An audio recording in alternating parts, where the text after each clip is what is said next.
Hey, what's going on, everybody? It's episode 173 of the Audible Farm podcast, and this episode is brought to you by Couchtown Coffee. Couchtown Coffee is roasted right here in Iowa. It's my favorite coffee. I drink it every morning. I've got some right now, as a matter of fact. You guys should check it out. If you drink coffee, I would highly suggest it. It's roasted right here in Iowa. All the orders are roasted to order, so they're not roasting piles of coffee, hoping they sell it, and then sending you stale coffee. No. They're roasting the orders specifically for whoever ordered them. So you can go to their website, couchtowncoffee.com. You can find a coffee you like. You can let them know how you want it roasted. They'll roast it specifically for you and ship it to your house. That's awesome. So check it out, couchtowncoffee.com. Find a coffee you like, make an order. And when you do, let them know Audible Farm sent you, and they'll give you 20% off. Why? Because Couchtown Coffee is that awesome. Thanks, Couchtown. This episode, I'm doing something I haven't done in a while. I'm doing a replay episode. Recently, a friend of mine has passed away. And he's been on the podcast before. And believe it or not, when I first started this podcast, something in way deep in the back of my mind was there is an opportunity that some people might pass away. And this might be one of the only ways that their story was told. And that is somewhat the case. For the individual that passed away. Brent Licata, our graphic designer here at Audible Farm, as well as a professional graphic designer who has done all sorts of cool stuff in his life, recently passed away. So I figured I would do a replay episode for Brent. I did notice the old episode was getting a lot of views and a lot of listens. So hats off to everyone that just discovered for the first time that episode existed. A lot of people listened to it and sent me messages and then thanked me for having this be here for other people. So I wanted to replay the episode for those of you that might not have known him, for those of you that might have come into the podcast a little bit late.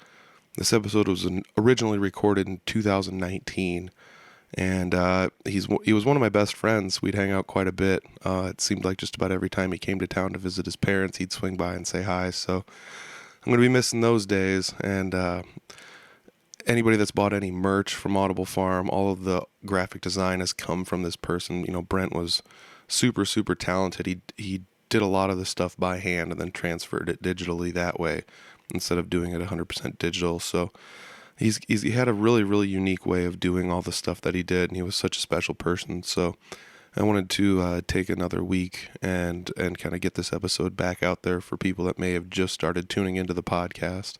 And I just want to say thank you guys for listening, and thanks to Brent for all the hard work that he put in over the years. This is going to be episode number 173. It's a replay of a podcast I did with Brent Licata in 2019. It's the Audible Farm Podcast with your host, Peter Stockdale.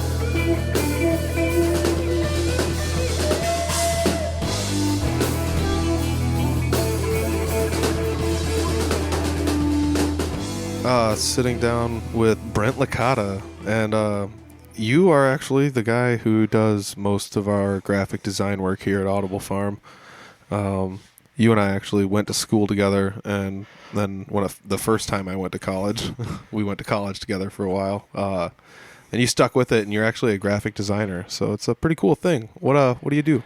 Oh, 36 after the hour, 93 degrees. Just like radio. Testing, 1, 2. Yeah, hey, it's been, first of all, it's nice to be on here finally. It's been a long time, and we've talked about it before we started, how it's something awesome you should do, and it's yeah, it's crazy how far you've come with this, and thanks, man. How awesome, and just now, especially the diversity, now, myself included, a real diverse as far as your normal demographic listeners, and especially seeing all these business cards from the thing this weekend. It's sweet to see everything you're going to be doing and that kind of stuff from now on. It's cool. And even one of my personal favorites, the pizza review guy. Shout out. Yeah. Pizza King. Dude, that one was surprisingly a big favorite for a lot of people. The Pizza King episode was super fun. And it was crazy. It was cool to hear his whole deal, but it's especially somebody like that where it's not the normal, it's somebody I followed before that, and then just oh, it's nice to hear he's a dude and he's a real dude on there, but it's like he's a cool dude. Yeah, It's exactly. like, Yeah, we're talking episode 29, Kyle Peterson. That was he's the pizza guy, the Iowa Pizza King, as a matter of fact. It's good to be the king. I got to say that every time. It's so fun. Yeah, I mean, I've been branching out a little bit, not just talking to musicians, and I gotta kind of give everybody the credit where the credit's due. And you've been behind the scenes. I do like literally almost everything at Audible Farm except for the website, which is weird because that was pretty much my bailiwick. That's my domain. That's what I went to school for originally. I was pretty good at websites it. are tough though, especially keeping up with it now. Upkeep was my problem. So I let Iowa Podcast Network do that. But I also it's not like I can't do graphic design, but for you, it's way easier than it is You for had me. the ideas, is that's the main part, especially is most of the time, and it's weird to say because I'll get a vision right away, and if I don't, it'll be kind of not necessarily like writer's block or whatever you call it, but it'll be like I won't care about it as much, I guess. You know what I mean? But Yeah. most of the time, I'll be like, boom, like in my head, I'll be like, yep. That's what it's going to be. That's what it's supposed to be. That's what I'm going to do. And that's what I make. Yeah. So it's like sometimes, I'm sure music transfers the same way where it's like sometimes it clicks, sometimes it doesn't. Sometimes you think about it ahead of time, and sometimes it's just like comes natural. Sometimes you're just like whatever. But Yeah. especially when you have an idea, and most of the time, I'll say it goes back and forth both ways. Where sometimes people can have too much wrong input, but most of the time it's good, especially on your end, where it's like people have good input and be like, hey, this is what I'm envisioning, this is what I'm thinking. Yeah. And then it's like, oh yeah, totally, that's totally, I'm same page. Yeah. Same book, same page. But sometimes people go the opposite way, and it's like stuff you wouldn't want to do, and you're just like, I disagree. I suggest, but Yeah, totally. that's where artist integrity is kicked in the nuts immediately, no matter what. It's just that's what you have to do. And even some stuff, I'm sure you've had to play shows where it's like, you can't play this, can't play that, you have to do this, especially Yep. with stuff you're trying to get on the radio, and it's like, okay, Yep. hard. It's That's tough, hard to do. because you can't say exactly what you want to say all the time, I don't want it beeped, and I don't want to be especially do your artistic integrity that way, where to make it and adapt it to the masses. That's not what it's for. Yeah, yeah, especially. Well, That's especially not what I made it for. Yeah, coming off the heels of the Two Broke episode that I did, episode number 42, I believe it was. It'd be episode number 42. That was a crazy good episode, and it got me really thinking about these artists. They have their own creative integrity where they can create and do whatever they want to an extent, but then they also take commissions, and that's where it's just it might get a little tough. You might have somebody that's a little too picky, but you might have people that, like you said, might try and broad stroke it too much. They just be like, I don't know, just paint me a picture of Bob Dylan or whatever, and it's just like doing what? And they're like, I don't know, whatever. Well, and then then you find it'll be like, oh, I told you I wanted him on a skateboard. No, you didn't. You just said whatever. Whatever. I didn't. I wanted the insert from the European import vinyl, and you didn't, and or something. I get it, but you and I have talked about art too, where it's just since you're a graphic designer, it's just hey, can you throw me together in 2-3 minutes what it would easily look like if we were going to do something with like I say, like a 3-finger Betty logo. And when we try and broad stroke it too much, that's where you come to that writer's block thing where it's like, I don't really know exactly what you want from me. It's tough that way, especially depending on the application, but where it's tough, there's such a disconnect sometimes, like I said, sometimes, especially doing it over the years, and I've really adapted to, almost kind of vibing people, feeling random whatever job. It's just you kind of can feel people out and be like, okay, this is kind of how I feel. And 9 times out of 10 it's in the ballpark of what they like right away. And usually there's especially you kind of get over the years, and it's there's not very many variations where they make you edit and change a lot of stuff, because you usually get it right in there for the most part. But there is a few people where, you don't, it's a lot of averages, but it's still one of them things where it's after a while you can kind of know and adapt. And sometimes now I can tell off the bat when it's going to be a bad time, if they, I could kind of tell some people are going to pizza and they need a French fry, you know what I mean? Exactly. And you're going to have a bad time, and it's it's going to go bad. I don't know. That's something I've adapted over the long time, even previous to now, especially where it's you can kind of tell. But my stuff's totally different. I respect especially the people at the Two Broke, because that's real art stuff. You know what I mean? That's real art. And especially you say, commissions, it's tough. And something I've always said is people don't even think about, say the old Michelangelos and all the other days. Is those dudes were broke, didn't have nothing, didn't have jobs, but there was people that funded them to do art. And if they never funded them to do art, we wouldn't have any art. Yeah, exactly. We wouldn't have any Sistine Chapels that took, 10 or whatever, how many years it took them to make, or whatever. I don't know. It's like 10 or 100. It's a lot. Fact check. Don't Mike check me on that. Google it. You can tweet Brent the answer. Write us at. But yeah, it's like, I mean, if people wouldn't have, especially Michelangelo was just some, Roman monk dude, Catholic guy, whatever. Don't quote me on that. I'm saying them all for fun, It's But it's like, if we wouldn't have funded them, it's like we wouldn't have art. Yeah, exactly. And that's where like any of this stuff, and it's even tough on my end still, where it's in, what they do is I consider real art. The two bro, everybody at that thing was, awesome, crazy, unique stuff, real, hands-on art, and that's the hardest stuff to get paid for, no matter what, front end, back end. Because if there's people paying you on the front end to do it, or on the back end when they want it, it's still, they're going to beat you up because it's art. And people do the same thing with music, as since you have talent, since you know a song, they're going to be like, "Okay, sing me a song." Like, well, come to my show. Yeah, exactly. It's like, I need people in the seats, so that's what gets me $2 a cut. I'm struggling to get my cut anyway, so it's tough. Any art's tough, man. Anytime you have a talent, and then anytime people want to rob your talent all the time, they just want to hear your song all the time. Play me something, it's like, I mean, I do get my show. I do get the, hey, bring your guitar here, all the time. Having a bonfire, bring your guitar out, whatever. I could. It's like, that's fun, but. And I don't know. The thing about guitar though too is like when I was younger playing and I would play in public, people would be like, "You're just showing off." Yeah.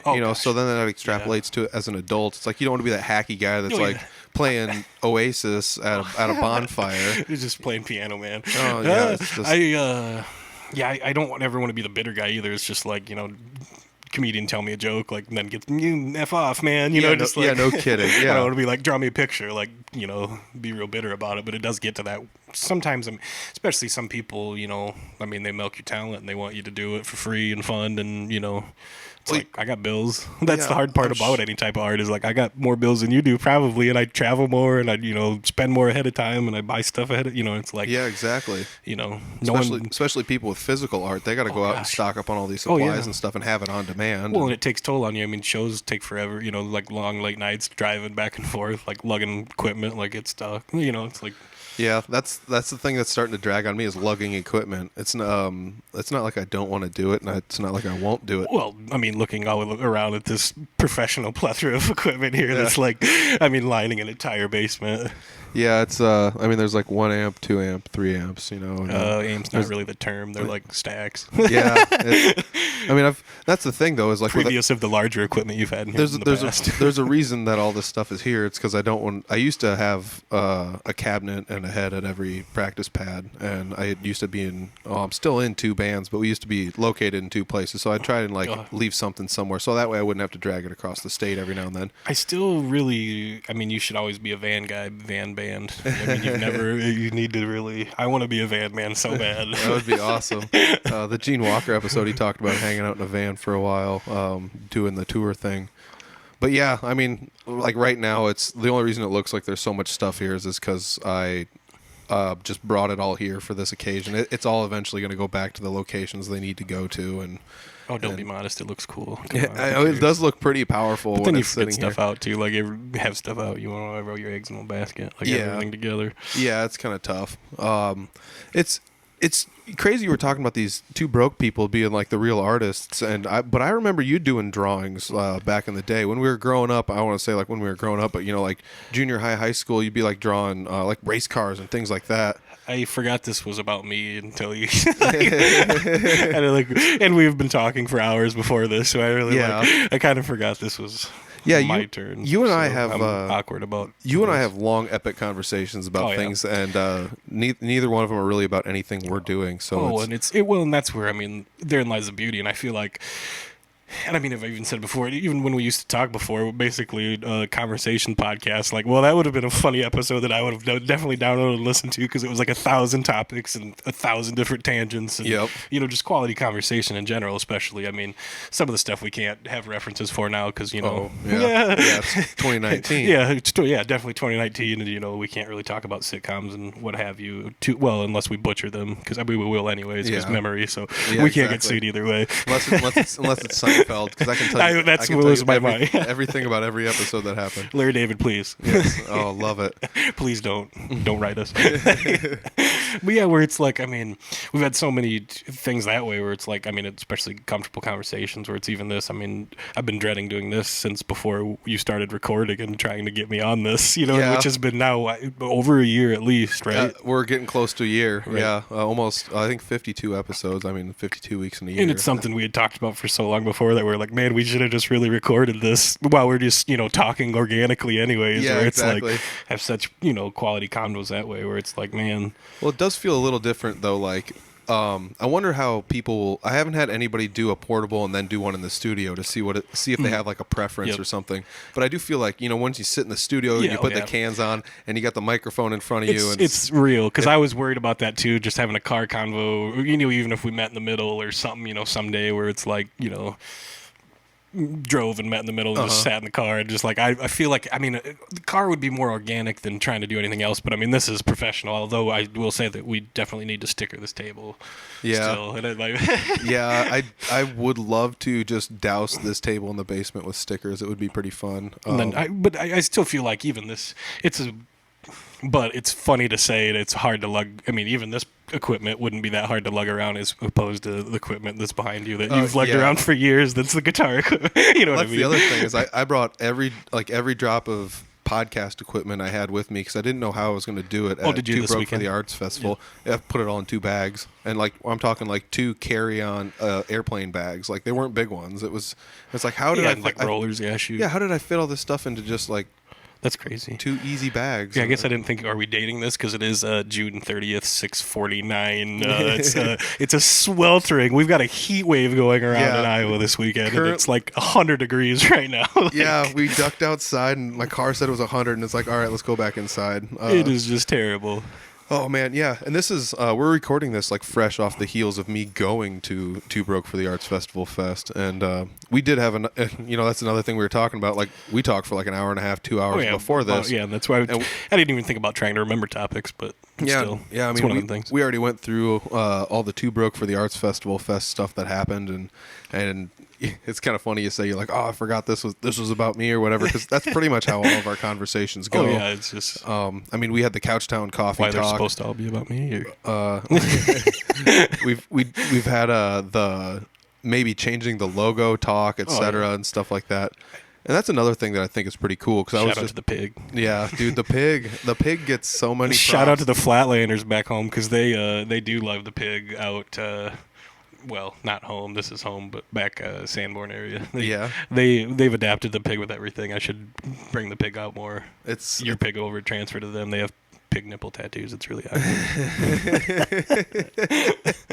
Dude, I love the pig. It stands out just enough, and everybody knows to look for the pig online, and it's like the perfect logo. Well, and when you had the idea for the pig, it's like one of them things where it's like once you get an icon like that, then people associate with you, and then it's like just like we talked about earlier, just changing it to AFP.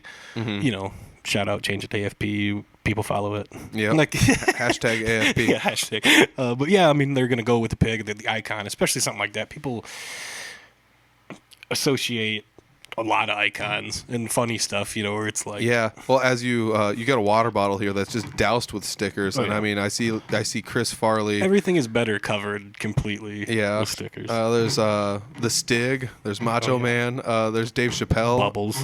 Randy Moss. Fear and Loathing in Las Vegas. Definitely. Dave Chappelle. The Prince. The Prince ones. Yeah. Can we say these? Yeah, I think we can say that.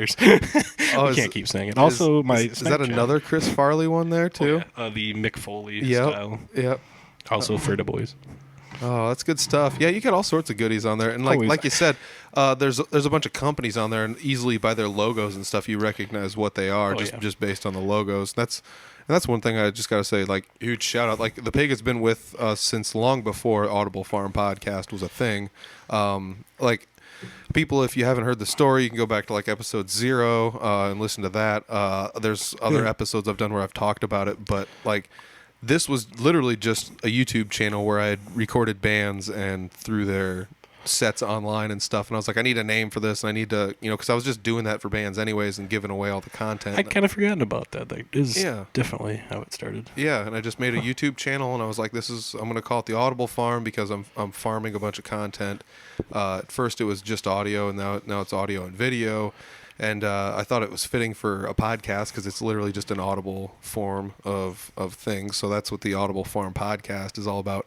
I don't know. I was kind of going to steal the name from Animal Farm because it was just one of those deals. I kind of enjoyed Animal Farm. Growing up, it was one of those books where the whole time I was reading it, I was just pretty much like, this is dumb. I don't want to read this. And then I was just going to say, I don't want to say books are bad, but I don't advocate reading. I'll just say that. I mean, that's you. It was just one of those books. The deeper I got into it, I was like, wait, this book's kind of cool.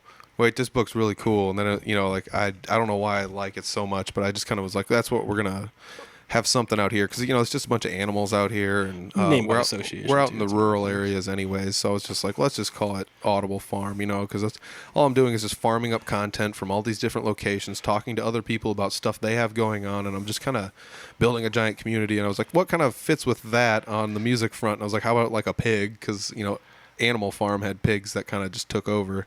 And how about the pigs playing a guitar? So we did the pig playing the guitar. And what more like a horribly recognizable guitar than the Flying V? Yeah, exactly. Well, it's obvious that he's playing, he's rocking guitar. He's got the Flying V pick between his hoof. Yeah, if you look really, really close, he's playing a guitar pick with 3 FB on it, and that's for 3-Finger Betty, baby.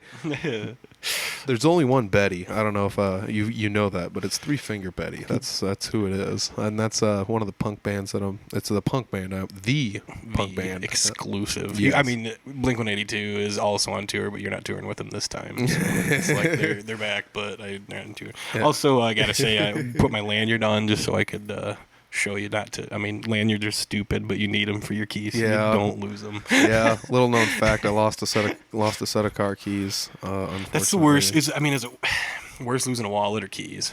Well, let's see here. I lost my wallet earlier this year in the snowstorm. Oh, yeah, that's kicking the knackers. So that was the worst part about that was the snowstorm. I did tell the story on a prior podcast, but like I got stuck in the snowstorm shoveling somebody else out, but then my car got drifted in, and like in the amount of time it took for me to shovel someone else out. So then I was stuck and can't pull my car out. Tita noise. So the car is just covered in plastic on the bottom, and without ripping a bunch of stuff off to expose the frame, there was no way really to yank the thing out. So we left it there until we could get it on skids and park it at a farmhouse. Is it horrible to think about a terrible winter like that on a day like this, or which would you rather have? The winter, easily. The negative 40, awful. Like, dude, winter was weird. You can put more clothes on, and you're never cold. Like at this super hot, it heat's sucks. Cheaper than AC though. That's my only. Heat is cheaper. I think my house is 69 right now. Would probably pollute. I always think heat would pollute the earth less because when you're cooling your house, there's heat coming out the back end of your air conditioner. What? I mean, what's coming out your furnace? Heat. It's just more heat. Everything's heat. Alvor was right. Yeah. Well, whatever. Coming back to losing your wallet or keys being worse, I don't know. I would definitely say like keys thing because we're gonna get in one of them like 20-minute would you rather? Well, I've got which some is fun worse. Ones. The wallet one was easy. You just call the companies and say cancel my card, send me a new one. Oh yeah, I suppose. But the keys are tough. I guess I don't know. Who uses keys anymore? I've paid to replace 2 locks, and the auto starter on my car doesn't work anymore. So I'm not really too worried about too much. I guess that reminds me. I do need to get a copy. I destroyed a set of car keys. Oh no. Allegedly. But it's I don't know how much they're going to be. It's not one of them like fobs where they're going to be expensive, but it's still like electronic gonna bend you over. Yeah. Just like keys. And that's like even talking about like trying to unlock your own vehicle with an actual metal key is like hard to do these days. Like Yeah. you can't even like they won't let you. Yeah, we were talking about that. Where like, the auto starter on my car, like, it'll work, but for some reason you can't unlock the car when you auto start it. And then if you like unlock it with a key, the alarm will go off. It's the worst. And like why would they do that? There's just a whole bunch of, and then it's a long thing. It's just a big dumb. Because like that's a normal thing with most cars. Yeah, and I get it. It's a safety. It's a safety feature, though. It's the whole fact that like if you auto start the car from a long distance away, and someone wants to hop in and hotwire the thing, and they figure out how to pick into your car, like I'm sure that's something to do with that. And is the alternative now safer? Like my mom got a new car where it's like you just have the fobby thing, and then it's like you like wave your hand in front of the door and it like opens. Like is that like safer? I don't know if that's safer or better because then someone just steals your fob and basically you just just have to be in the car. vicinity either way. Like is hot wiring still a thing? Like can you do that? Like I've never been a good theft. I remember hearing once that in like I feel like you could hack it. Like I could probably rather hack it from my phone than I could like oh somehow. gosh, I'm like, sure someone could hack it because if she's got the Wi-Fi, I can get on the Wi-Fi. And, like, I'm gonna hack it. Oh man, Criminal Minds it. Yeah, definitely losing your key would be worse because, like I said, I've had to pay to rekey things and stuff like that. Ugh. And a lot of places will send you new cards for free because they're like, spend our money. Too adult. Give us, it's like you said, it's pretty adult. Where it's just like one place, it's just like it's cheaper to get a new knob than it is to rekey to rekey the card. Definitely, like, this is so dumb. So either way, I've had to foot the bill on that a couple of times, but other than that, I'm pretty kosher. Everything's good to go on that front. Just look like a tool wearing a lanyard. Shout out Ibach. Yeah, I do need to get a lanyard. That was like the first thing someone asked me, like, what's the lanyard look like that you lost the keys on? I'm like, if there was a lanyard, I would have found it, and I hate, like, I don't know. I just hate having keys in my pocket. I'm not a big fan of it either. I don't want to take my keys with me anywhere, but that's an unnecessary evil that the world has, unfortunately. Like, I don't want to like do away with keys with some sort of electronic convenience because, like you said, then it just comes down to that. Like, this is pretty much sounding like put the chip in, but I'm not advocating for any of that. Yeah, I mean, the future. Yeah. So let's swing back to you. Drawing race cars and stuff growing up. You and I both kind of liked racing growing up, and we kind of had adjacent tastes. I always feel like you were ahead of the curve when it came to stuff like that. Where like before NASCAR became popular in the '90s, it's not like it was always growing, but you were just kind of like, dude, this is cool stuff. And then after a few years, it was cooler then. It's it's one of them like, shoot, what's happened? But I mean, ever since I basically could hold a crayon, I drew stuff. I suppose it's just one of them things where, especially like I don't know, A and B different type people. I'm a ADD B. You know what I mean? Like I'm not a. I don't know if the B's the straight lacers. You know what I mean? Like I'm not that. Never have been, never will be. I've tried to be, want to be, but it's like one of them things. You know how it is. But it's like I mean, ever since I was little, that's kind of like I don't know. You're kind of like venting, I suppose, just drawing and whatever, and it's. Even, shoot, I used to get yelled at so much in school, just doodle on assignments and papers, where teachers used to just hate it, just hate it. Yeah, you'd hate getting it. Drawn on the back, and they wouldn't accept them sometimes. I'd be like, come on, like, you wouldn't be so boring. I wouldn't be sitting there doodling for an hour, It's like, fill out this worksheet while I talk, and here it says like, doodles all over it. Yeah, it's like, sorry, like, I know most of the answers are wrong, and the page is completely tattooed, you know what I mean? But it's like, it's also on the legal pad, because that's what I used to roll with, so. But even, like, tests or anything, man, it's just like, and then, I don't know, it's just there's so much of that where it's tough to be that way and get that kind of ridicule to be normal, and it's like it's like, you got to fit into the box everyone else is. I can't, it's like, but I mean it's like a thing that way where I mean it kind of progresses, and even after that I suppose like I mean racing hasn't been everything, but I suppose it has been everything in my I guess especially the last 10, 15 years of my entire career, but it's one of them things where it's, especially in college, they, told me I wasn't gonna, and, you won't make any money, but it's like one of them things where it's like, have I? Well, not really, but it's like, still looking back, it's like, I guess I could have been like, I could have took the route I should have taken and being like a CAD guy and being a nerd and being an engineer and making a ton of money and having nothing to do with it and buying crap or whatever. But it's like, I don't know, you love what you do sometimes, but it's still, if it's one of them where it's like if you love what you do and you only do the same thing all the time, then it's like, what do golfers do on their spare time? Do they golf? I don't know. It's like it's tough. I always thought about that. Like, take it back to racing. Yeah, I alwa's thought like, is Tony Stewart just out like racing all the time? Oh, yeah. He's racing more yeah. now than he ever has been. He's one of them dudes. He's 100 nights a year probably. And that's one of these. He just won the other night in a sprint car. He's winning. He's got his own sprint car series. He's but I hate, and I don't even want to bring it up for that reason. But I hate that like the only reason that people know his name is because of the incident he had at a track on a dirt track. But it's one of them. Be that as it may, it's one of them things where it's the danger where it happens to a lot of guys, and it's hard to live that down. But it's he's racing more now than he ever has. But it's one of them things where I hate where that's why his name's known. Yeah. And I shouldn't even have brought it up that way. But there's so many, and he's got a series, and he's doing so great. And I mean, sprint cars are nuts. And even Kyle Larson they're racing. Well, it got rained out at Chicago today. I don't know what's going on. I guess I haven't checked it. Maybe they're racing right now. It's hard to tell. We're live. Yeah. But yeah, he raced, a dirt car all weekend, sprint car midget, won in the midget. Something happened in the sprint cars. I know there was some controversy. Got DQ'd or something. I don't remember. But either way, those guys, and it's good that they let them race because those guys want to race. They want to race all the time, and it's hard. Even them, you have to have such a passion for whatever you do to be.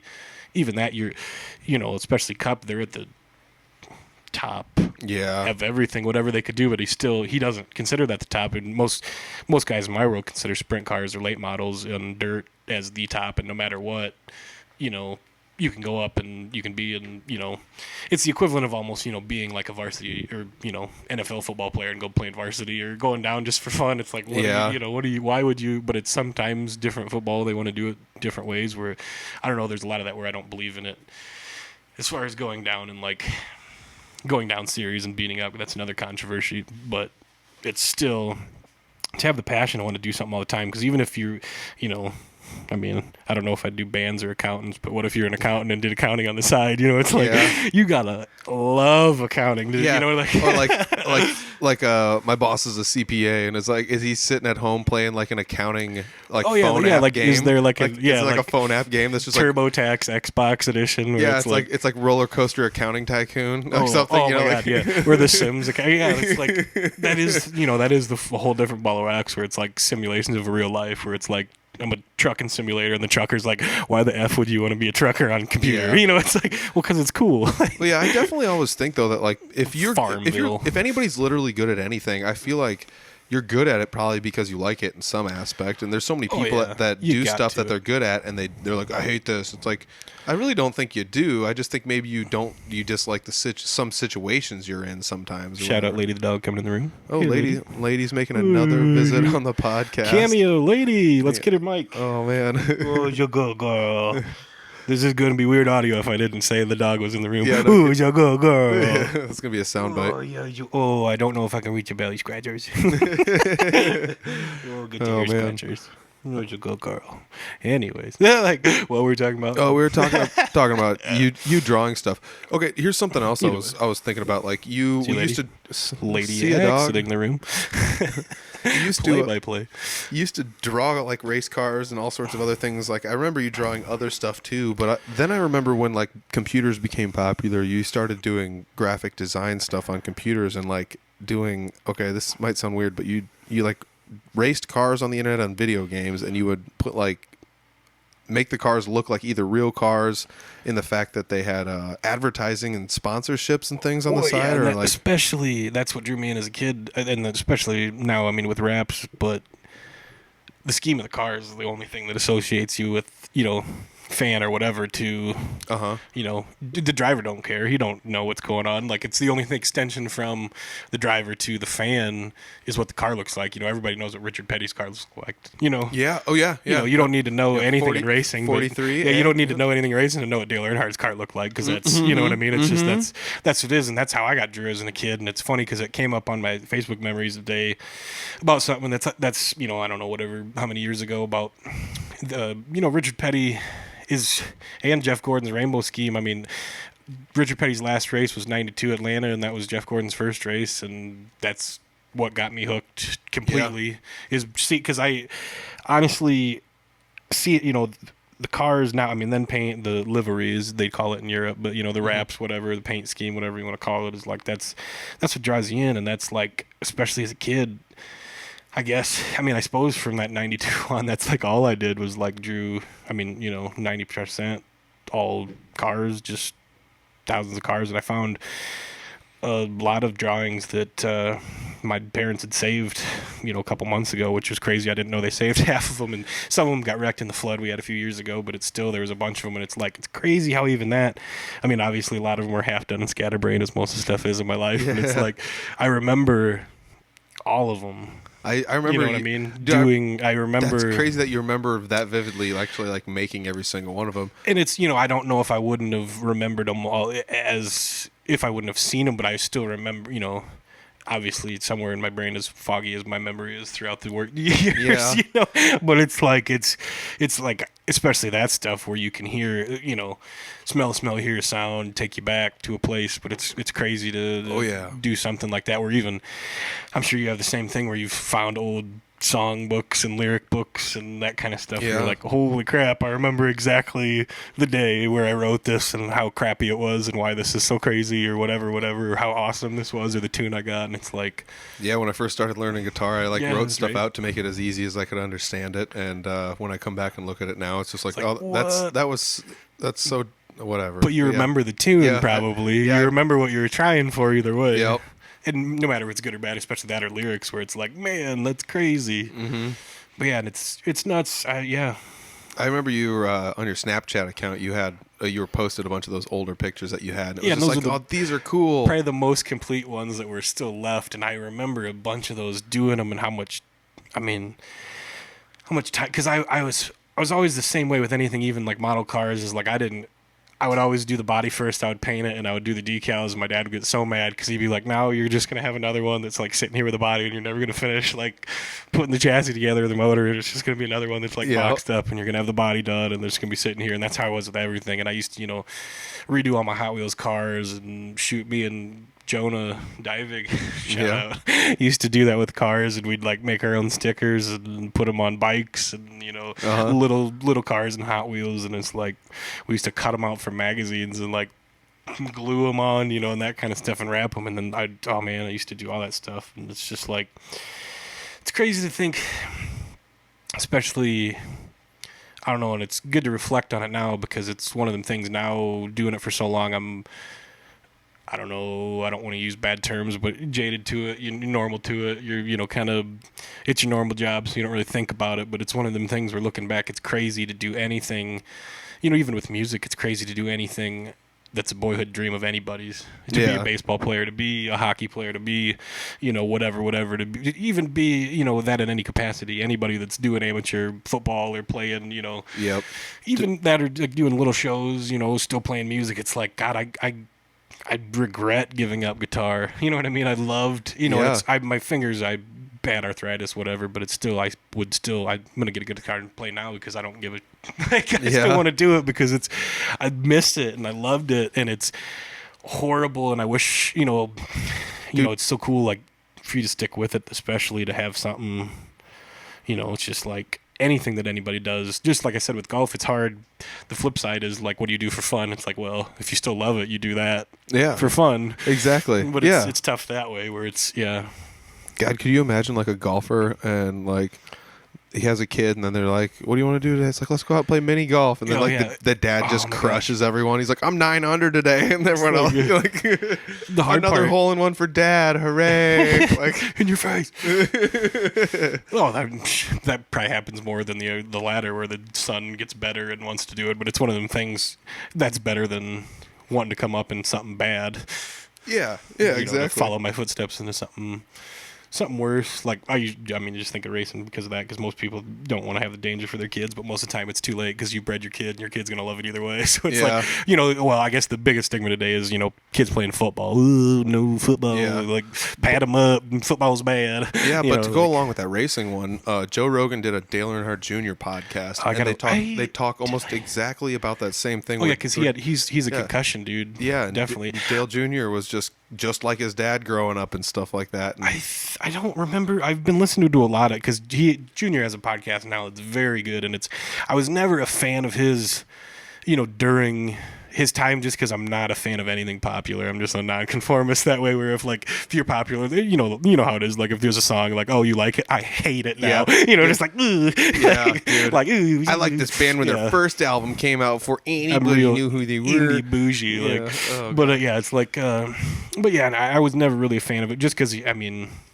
spillover from his old man. They weren't always the brightest fans to be around, being in the stands with him, I will say. Well, yeah, I don't want to just like pigeonhole anybody. I was a Dale Earnhardt fan just based on the fact that the guy was like an assassin out there. Yeah, he's like I don't even know how to describe. He was. How do you describe him? Outlaw country. Yeah, praise hail, praise Dale. Oh gosh, no, it's crazy to hear candidly now about, and I'm pretty sure I had to have listened to that Rogan one because that's. Yeah, I listened to most of it because he had a lot of pretty sure I shared it and stuff. But yeah, it's so good to hear about, especially that concussion stuff.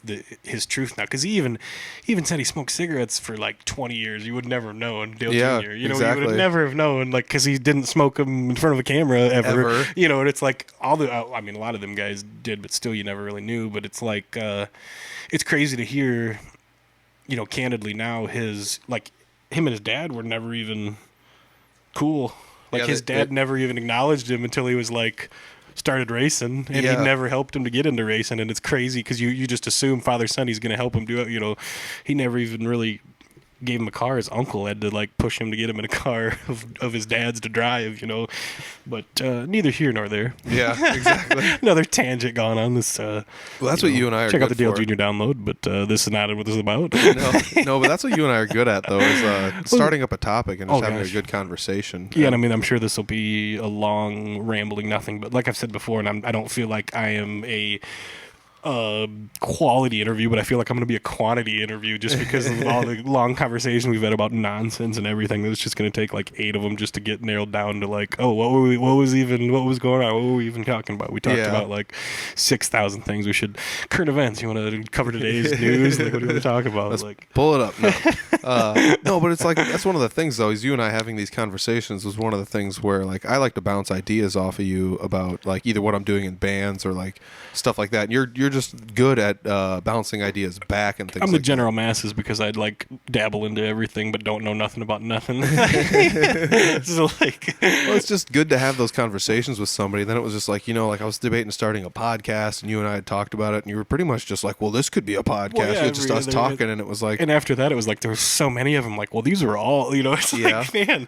But yeah, those, I don't know what naturally it is about this. And I've been pretty good not to bleep myself, but I don't know, maybe just the indoor setting that I've been pretty good. Yeah.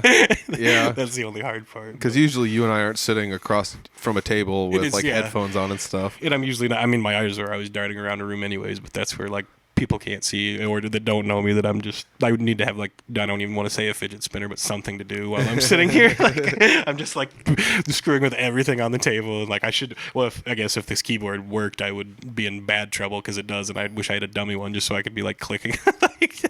There's an open browser if you want to do stuff. That's like the funnest part about the basement setup is I got 2 keyboards. Yeah, I don't know if people even. This is a pretty legit setup. The TV, laptops, everything. Absolutely like inexpensive and cheap. There's like 12 computers in here and like 16 workers. That's just crazy. Yeah, there's my producer in the corner. Thanks, Jimmy. Hey, what's going on, you guys? Handing us waters. No, I'm just kidding. This is literally just a one-man operation. It's just in my basement. An impressive one-man operation, should be said. But if nobody listened to the Gene Walker podcast, I kind of spilled the beans on that. It's like with like $40 on Amazon, you can pretty much do a lot of crazy things. And all I do is just hook my laptop up with an HDMI cable to my TV. It's literally just simple stuff that everybody does. But once you're at this table, you'll be super lit. That's your only snafu here. Although I do love the 50s theme, it just needs.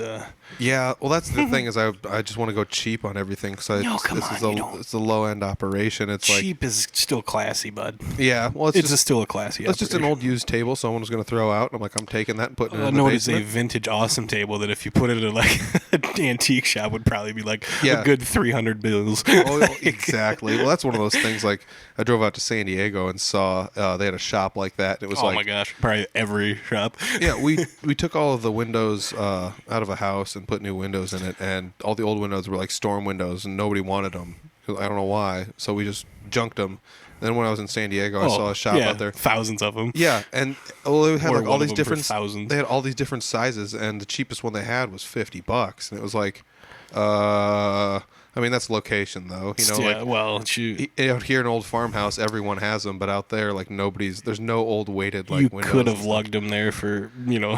Yeah, but then it's like, do I want to pack up the $4 profit you would have made? Yeah, exactly. Could have filled up a van, you know, but it still isn't going to be worth it in the long run. It's also pronounced San Diego. San Diego. You're going to sound silly. Speaking of that, I did listen to a couple episodes of the Ron Burgundy podcast. Interesting. I forgot it was a thing, and it's a thing, and it's actually kind of entertaining. So I don't know if anybody wants to listen to that podcast, but you're listening to this one right now. He showed up to Dan Patrick's show full garb one day with 40s and a dozen donuts on, like, in their New York City studio. So, like, right Manhattan, I'm assuming, or somewhere, you know, like right downtown, and was just, like, walking around as Ron Burgundy and eventually got mobbed, but... Oh, God, that's insanity. Yeah, just... crazy. It's crazy how much podcasting in every type of form has really gotten popular over the last couple of years. Really boomed more. I mean, really. I mean, there's all different genres of one, like anything you could ever want. Ever. Literally, like I feel like there's some genres that are lacking in good ones, but I also like don't have interest in some. Like I don't know if there's any good fishing ones, you know, or something. But I'm sure there's some awesome fishing. Oh ones. Yeah, you know, it's like, and there's so many about shows like Bachelor, whatever. Yep, It's like I'm not into it, but I'm sure true it's crime like cool. stuff or whatever. The true crime one's huge these days, and like.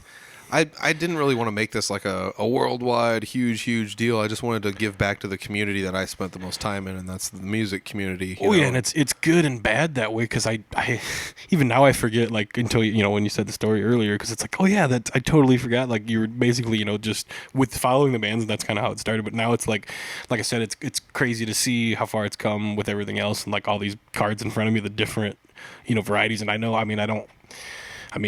I'm a totally different demographic being, I don't mean that being boastful, but it's like different from anybody else you've had, you know, so it's like I'm going to pull a whole different listening of, the 4 people that will probably listen to this because they want to listen to me because I have ramblings on for hours. And, like I said, probably multiple episodes. This is episode 1 of 75 ramblings that we'll probably... I'm sure you and I will end up doing many more episodes. Like, I'm around. Like, yeah. Yeah, we end up getting together a decent amount, and like you said, it's most of it's like podcast quality podcasting stuff. Anyways, where it's just like, wait, we should have just, you know, oh well, you know, just and it's like you said, it's not like it's not like you're the first artist I've ever had on here, but we're not just sitting down talking about art, because that's our style of conversation is gonna, like you said, kind of weave in and out of part stuff. That sets me apart from them too. It's like, you know, we're not, you know, they're all artists. I'm just a friend. like a graphic artist, though. Come on, a very graphic artist. But like that's the thing, though, is like you said, I've had all sorts of different people on here. Mostly, I stuck with bands in and you the gotta beginning. stick with the bread and butter and go in between, but it's still crazy to think about all the diversity. I did a promoter. It's so good to hear, and it's especially that stuff. Like I said, even we were talking earlier about trying to get like event people, promoters, bar people, cross promotion that way. Also, shout out Couchtown Coffee for coming on board, because that's another cross promotion that everybody's missed until this point. Where like, it's completely fueled by French press coffee, delicious coffee. Yes, if anybody knows, Brent does. I drink a lot of coffee, but it's in like to bring a percolator. I don't know what you call it around, like a thingy, and like that's a guy that loves coffee. I used to drive around with a glass French press in my car sometimes. sometimes. Like, what is going on here? Yeah, I mean, like, this guy. Look at this guy. So, and that's the thing, It's though. so like, fitting, and like I'm so glad that somebody finally wised up, because it's one of them things where it's like this whole thing is fueled by it, and it's like totally used, completely endorsed, and that's the only kind of product you really want to have is, you know, a partner if possible, and that's good, especially for them to come on board, and hopefully you can be doing some discount specials in the future. Hopefully, it's not leaked out. There'll be one attached to this episode for sure. But I like. Ooh, can the code be something dirty like fart or something? Or we can make the code something fart hilarious. if you want. No, that's terrible for coffee. It's unappetizing. I hate. Oh man, I'm gonna pretend that I love coffee. Maybe I would like their coffee. I don't know. I mean, you know, it's like hard. It's hard. One of them things, you know. It's like, try a lighter roast. It's too late right now for me to drink because I'd be up all night. But yeah. But like you said, I've had all sorts of people on here. I mean, I had crazy, yeah. Kirk Bricker on here. He plays guitar, but he also builds cigar box guitars. And Chris Schlichting was a comedian, or is a comedian, out of the Quad Cities area. Marco Battaglia. Not only does he play bass, but he's also a politician. Michelle Guild was on here, and she does podcasting. It is crazy how most everybody's like a double, triple threat where it's different stuff, where they're like bringing weird crap to the table, where it's like, diversity. Yeah, exactly. Like, you know, Kyle Peterson's the Pizza King. And Bob Minter. I see Bob at every show. Not only that, but I was at a Brutal Republic show not too long ago. It's good to get them kind of guys in there too, where you see them a lot. And I mean, especially like, you know, there's a lot of people that want to hear their story, yeah, you know, no matter what. And Bob Minter's one of those guys that he's just like internet comedy gold, and I don't think he's just a hidden gem.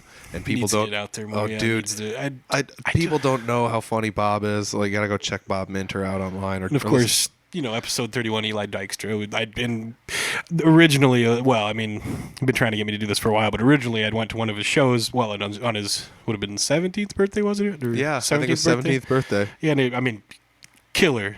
Dude, yeah. And it was great. I mean, hopefully you can get another interview with him again, because it was a great show, and that, you know, it just had it was an album release party, and crazy talented for as young as that kid is. Oh yeah, that was really cool. That was a fun one, because I was like, it was up near where you're from, and I was like, I'm gonna try and get up there. Let's go. Let's meet at the show or whatever. Yeah.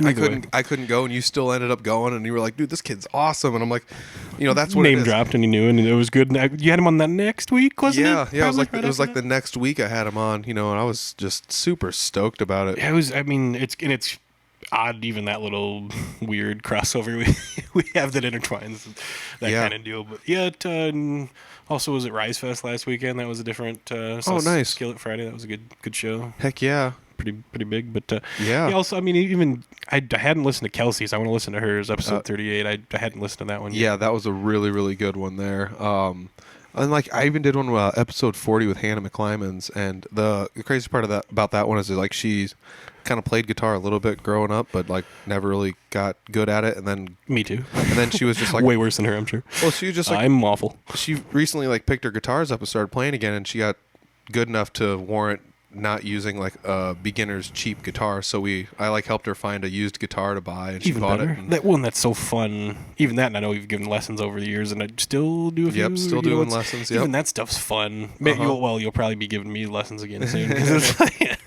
dabble back into it. That's another thing though, is I have some of my friends every now and then. I have some of my friends every now and then hit me up, and they're like, "Hey, you know, I'm having troubles figuring out how to do this." Like, I'll just give an example. I won't give a name, but I had a friend was just like, "I can't do pinch harmonics. I can't figure out why sometimes it works and sometimes it doesn't." So I gave him like a 5-minute video that I recorded and sent it to him, and I was like, "You know, this should explain it pretty well." And he was like, "I like how you dumb everything down to the point where it's just like there's gonna be so many mic sounds and stuff for me, just like jumping around and twitching it with my head, anyways."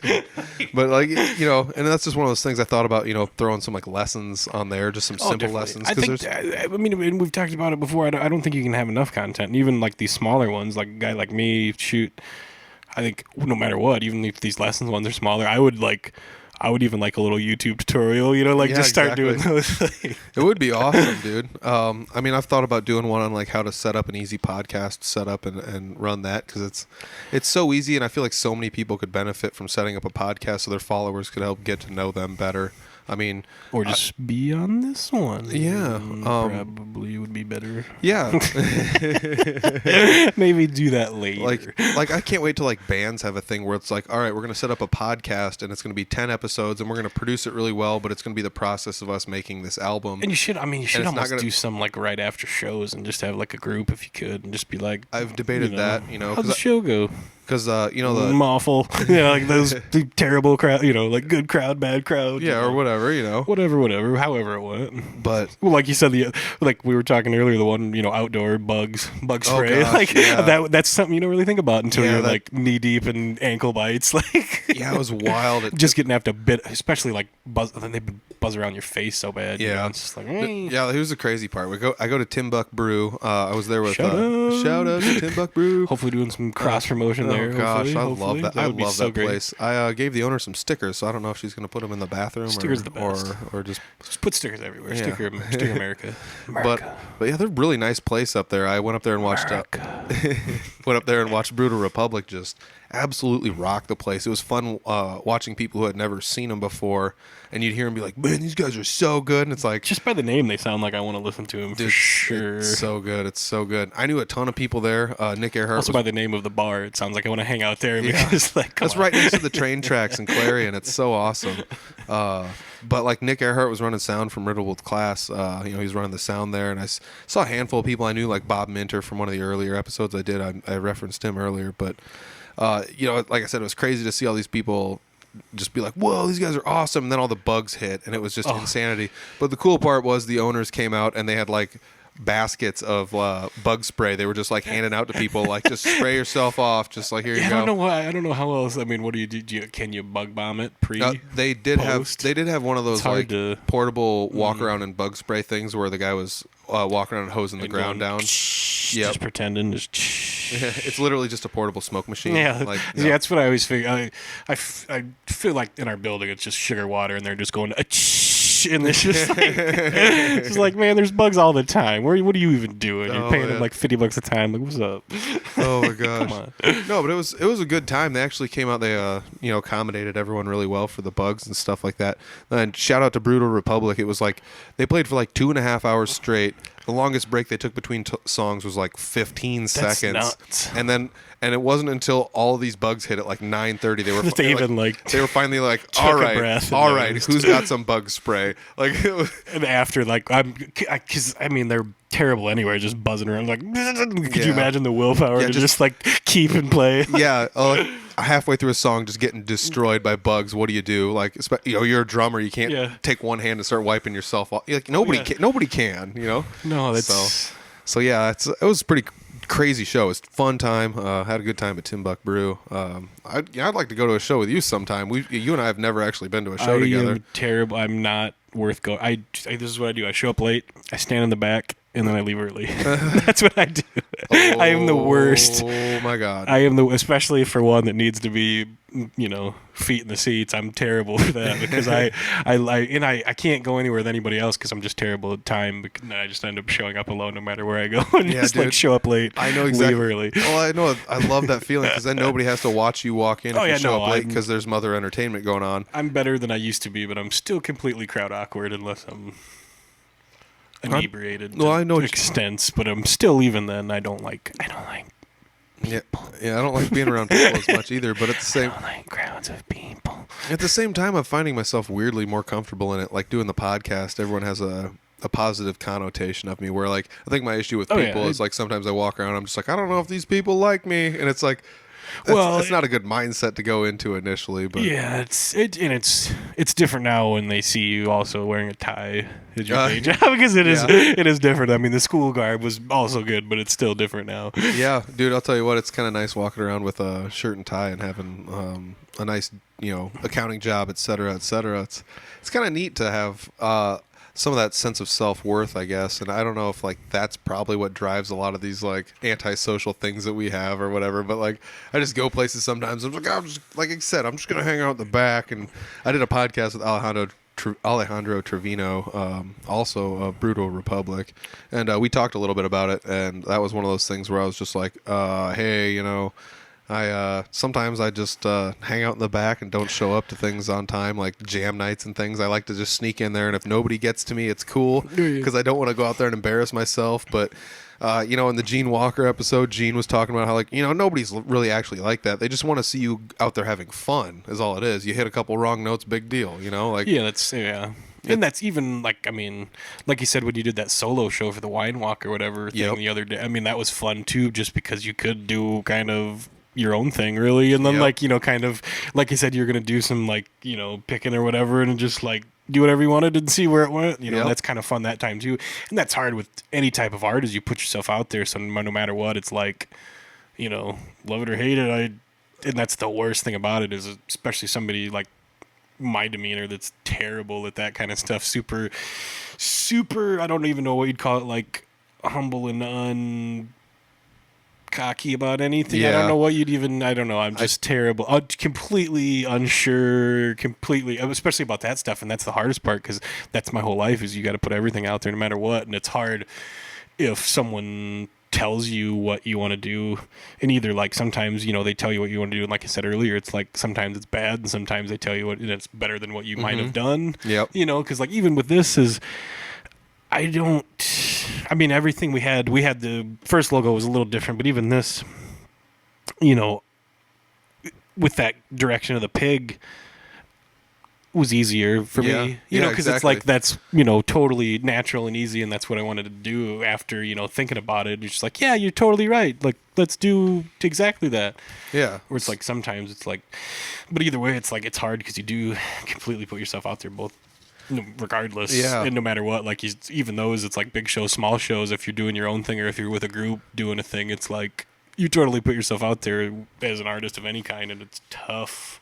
Yeah, so like you're talking about not getting much direction and stuff. So at the Wine Walk, they were pretty much my direction was pretty much they were just like, you can play whatever you want. So like metal, Well, that was the thing, was I was like, should I play like blues play to stuff, the crowd, or should I play like some country songs, or should I just play some backing tracks and jam along to them, or and they were just like, yeah, whatever sounds cool. And I was like, without any direction, I was like, I'm just going to do one of everything. And then, I just knew I couldn't, be profane. I had to be, play to the public crowd. But that was also the show. Like I said, I've never been more nervous to play in front of anybody than that crowd, because it was a crowd it's not your demographic. It's not my demographic. Totally. So let me ask you this: with the lack also, this is scary because this, it's going to be aired to completely everyone. It's like terrible to even think about. But so regardless. So it's my lack of demographic and lack of direction, even though it wasn't a bad thing, made me more nervous than I'd ever been to do this thing. So totally. So for you, that's for you. Do you have one that stands out? Because you wrap cars and trailers and trucks. There's a lot of weird stuff. You're the guy that does all the designing, the graphic designing for all of that stuff.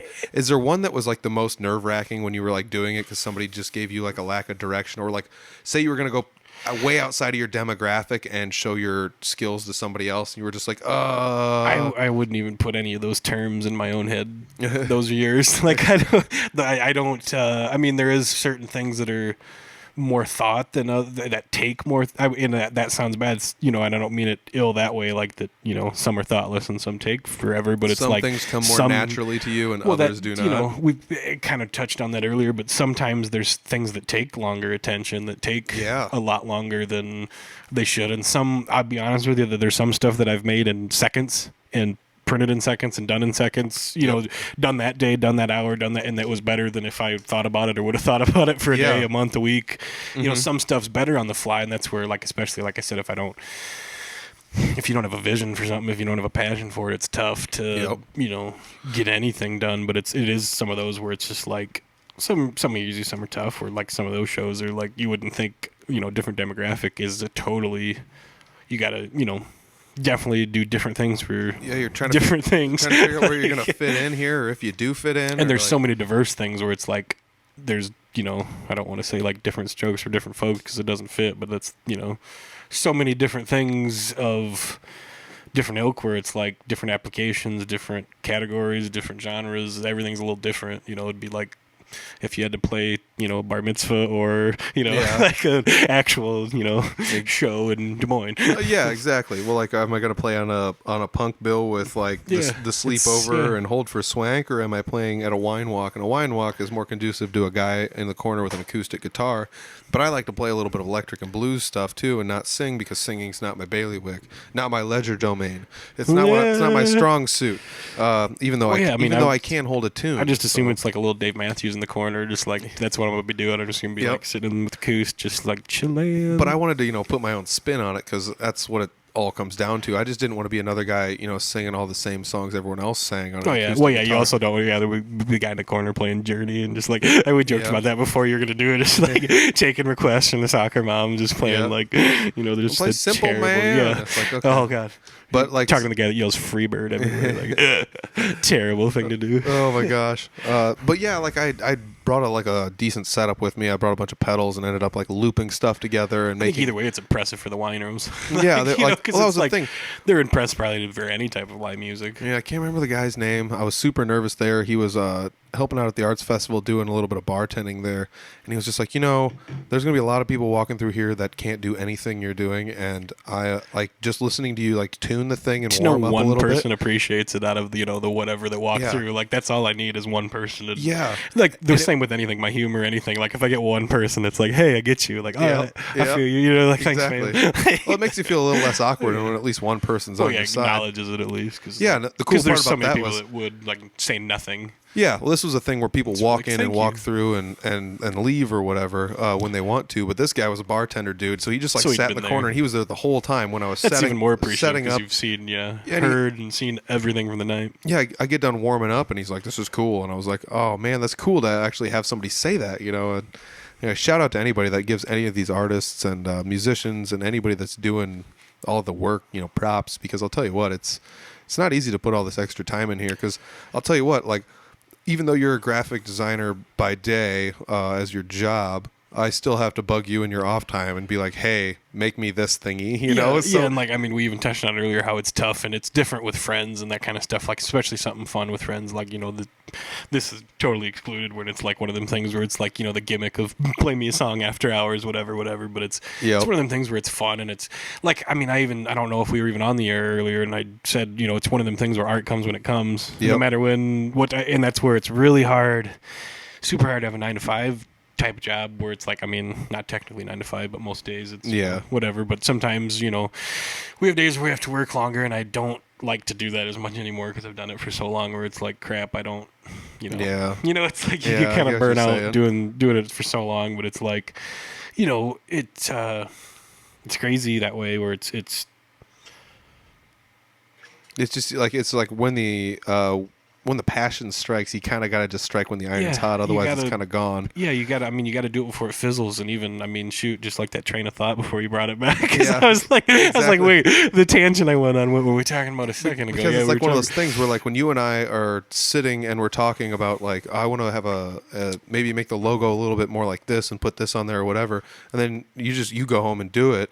It's like one of those things where it's still fresh in your mind and you're driving home thinking about it or whatever. Well, and there's so many, I won't even say that I'll remember that because that happens to me so much now, and especially like even worse if I go to the track or something, because especially people like, I remember you didn't do it, I told you, like that was real, like 40 people told me something that night about something, exactly. That's where it's tough. But it's like, and especially now it's hard in this day and age because like there's so many different forms, and I feel so bad most of the time because like I don't have Facebook Messenger on my phone just because it beeps all the time, and I don't check my Facebook messages because I get a lot of weird spam and stuff. So then it's like when people do try to communicate like business stuff through it, it's tough. It's like I didn't see it. It goes pages over. I'm sorry. And it's hard. You're taking Snapchat orders and all that, but it's you have to do all of it because it's like this day and age is tough where it's like all the communications need to be done because no one will call you anymore. It's hard. Well, you know how beautiful this is. We're an hour into the podcast. We haven't talked about any of your contact info. So what is the best way to contact you then? If somebody likes the piggy and wants to see your goodies. I don't know if I want to disclose that information yet. Just like I'm pretty sure I will be the first one to blur my face for the selfie photo after, because I'm probably going to either put a cartoon face or blur my face because I'm still, even though voice is one thing because I don't really know what I sound like, so this is just gonna be terrible anyways to hear my own voice. But it's like I don't know, I'm not looking.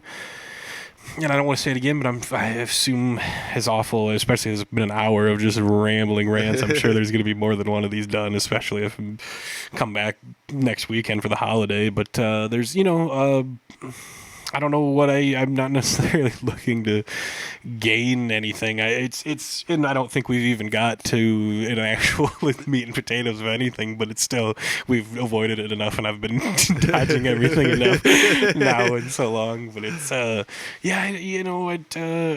guess, I don't know, maybe by the end I can tell you stuff. All right, yeah. I'll tell you information, but I definitely want to blur my face just for fun. I've always wanted to be even like be like the first contestant on a game show to be like blurred.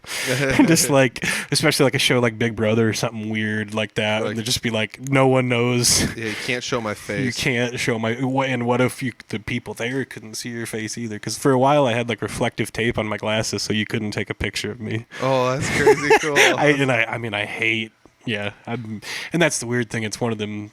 I'm glad I don't have to have like, especially like realty people always have like their face on everything, or like an insurance person. It's like I would hate to be like the face of anything. And I'm such a behind the scenes dude where I've done so many things and not even like cared to tell anyone about them. Or I did stuff for a TV show for a few years and DVDs and all this other stuff. It's like didn't really care to it's like, who cares now? It's like it went and it's over. It's like I don't brag or boast. And a lot of people always say, like, even stuff like, don't you love seeing your stuff out there, or seeing cars on the track, or see trucks you've lettered on the highway, or whatever. It's like you kind of, it's weird because I don't know if you get used to it, you take it for granted. I don't think about it. I mean, it's like, yeah, that's good looking or whatever, and I like the way it looks, but I don't want to be, my OCD is like, that's the way it should look. Like, that, what do you mean? You're like, I don't think about it as being like, oh, you did it or whatever. It's like, no, like, that looks good because that's how it should look. You know what I mean? Like, that's a good looking thing, whatever it is. That's proper. That's how it be. And that's just my OCD. And it makes me sound like a terrible, like, arrogant person, but I am completely opposite of that. And it's just like, that's just my total OCD about everything, is just, I love, like, if that's the way it is, that's the way in my mind it should be, and that's the only way I interpret anything anyways. So it's like, that's the way I envision it should be, and I kind of take it for granted that I don't even think about it, like, oh, you got whatever. And I mean, I've been fortunate enough to have, even now, a lot of the good guys, the top tiers of the sport, and I've had so many names over the years, and it's one of them things where, especially with racers, it's not like how many who are you doing now, because racers are bounce back and forth and do whatever. So it's like, I've done all the legends, so many of the legends where it's like crazy. I've been so privileged that way, but it's, you just don't think about it. Yeah. Like, I don't, I guess, anymore. I don't think about, even now I see a few of them on TV, and, Jimmy Owens is a great, awesome guy. He just finished second last night, and he's, to me, he's, the Michael Jordan of the, of that sport, and it's crazy privilege to be able to do that. For him, and I've been fortunate. I've done a NASCAR car and a couple other things where it's like, that's crazy, and it's something I just never think about. Even that I'd never kind of, not necessarily took it for granted, but didn't think about it. I just didn't even think about it until well after, and it came up on my Facebook memories, a year later. So I'm like, oh yeah, like, I forgot about that kind of. And even though, I got the door panel sitting in my shop, the driver sent it to me, which was cool, for Christmas that year. And it was like, dude, that's awesome. It was cool to do. And he's a driver from Iowa, just a young, struggling, just racing for small teams, but he's a big advocate. And I've also adopted Donate Life. It's one of them things where it's something silly and something no one wants to talk about, but it's a huge thing. And he's been an advocate because his mom had cancer and died of brain cancer, and ended up so he's been an advocate his whole life. And there's been so many racers, and the Driven to Save Lives Brian Clausen Foundation, that's another one that it was just his birthday the other day, and it's crazy, that kind of stuff, especially the impact that the community has, that people can come together and do that kind of stuff. And it's crazy, the whole, racing's crazy in general, but I guess saying it earlier, I don't think about it, but I racing has kind of been most of my life for the past 10 years, I guess. But it's, I mean, and like, I obviously keep rambling, going circling the point. But yeah, I mean, was semi-discouraging growing up wanting to do racing. And I know I'm too old now, but I probably could have just went down to North Carolina years ago and just done that straight out. And I've had offers, since standing that could go down, but now I feel like I'm too old to make that kind of move. Yeah. You know what I mean? It's like too deep, but it's also like, well, shit, what do you do? That's what I was thinking. Like, might as well YOLO. Yeah, exactly. Do something. It's hard to do, but it's, life's adulting stuff. Yeah. Years go by. Yeah, and that's You another have a thing. job. Like, after years go by and things hit you, it's like I went back to school. I'm 30. I got the accounting degree. Blah Yeah, blah and I've blah. thought about that too. But It's it's still tough just to. like, what do I do with this now? Yeah. Do I move halfway across the country? I'm 30 years old. I already got a life set up here. Like, but at the same time, like, I'm not opposed to it. I guess. Like, I'm still leaving the door open. I've over the years have become more of a rambling man than I ever really thought I would be. Just kind of couch surfing here to there and hanging out with people and just I don't know. I found a great group of people and a great community that's like helped me out quite a bit. And it sounds like you have too. With the racing community and stuff. They've just having your stuff out there. It's just wild to hear that you've done like a NASCAR car once and stuff like that. So Yeah, and it's, you do a few things here and there and periodically and, stepping stone classes up to there and just do a few stickers for a few guys or whatever on the bigger tiers. And then it's like it kind of snowballs. And hopefully, I mean, it's one of them. It's hard, especially that industry's harder now, but it's easier than ever because even, the car I did was approved within a week, couple days. It used to be like a long process and red tape because I had done some designs when I was a kid. And, this one, I mean, we didn't physically print it either. I guess it was a send-off, but it's still one of those where it's like done so many just proposals and stuff like that over the years where it's like everything used to be red tape, but now there's, this day and age is so hard to get any funding for anything. Mm-hmm. Yeah. That, any sponsors. So sponsors are week to week. They're new every week. So it's like the turnaround time is like days to hours and sometimes minutes where they just get sponsors and put them on that day or whatever. And it's even at the higher tier, I always say stickers are not life or death for anything, and people always act like it's the biggest thing in the world most of the time, especially in the racing, everything's last minute, and it even at the higher ups is that it's almost probably worse most of the time at the Cup because they crash, and then it's like, well, shoot, some of them need it right away and done it, and most teams have their own in-house stuff anyways. Yep. And there's been a few teams that try to do it on the more. The non-NASCAR more on my level, and it's tough. They realize how expensive it is to run and maintain, and the only ones that really can do it are the NASCARs because it's tough. Everybody thinks it's easy. It's one of them things they can get into, but they realize the cost of materials and everything, and the cost of maintenance and running everything, like either comes out in the wash to what they're paying, or ain't worth the headache. So yeah, there's a lot of guys in and out, especially of the actual rap industry, and that's the weirdest thing. Been the last transferring from, there's two different types of that kind of stuff, is proposals and non-print, and then the people that do full print. And said, I don't know how long ago it was, I didn't especially want to do an interview around there's an artist that just does prelim stuff as far as designs, and doesn't actually physically print himself. He just sends it off or whatever, does prelims. And then he had a podcast interview a while back, and I didn't want to be around him because around his, because I didn't want to act like I was on his coattails wanting to do it. But and that's where it's like, you'd been on me so much before then. Like I said, we'd have been talking about it, but it's still, I didn't want to have one around there just be like, just because Simpsons did it, you did it. Just like Simpsons did it. Like I didn't want to be that at all, because that wasn't obviously intentions or anything. But I don't know what. No, I've been bugging you since pretty much day one about this because you made the logo for us, and you've helped us out quite a bit. Like just with everything you do, like I said, like the late nights. Like, what if we do this to the logo? Can you give me put the pig on the side? And this, like I said, it's not something I can't do if I really had to do it. Yeah, and especially you're better than most of anybody's, because it's hard. That's the biggest thing, because most people even now, I'm not going to say it's 2015, but it's 2019.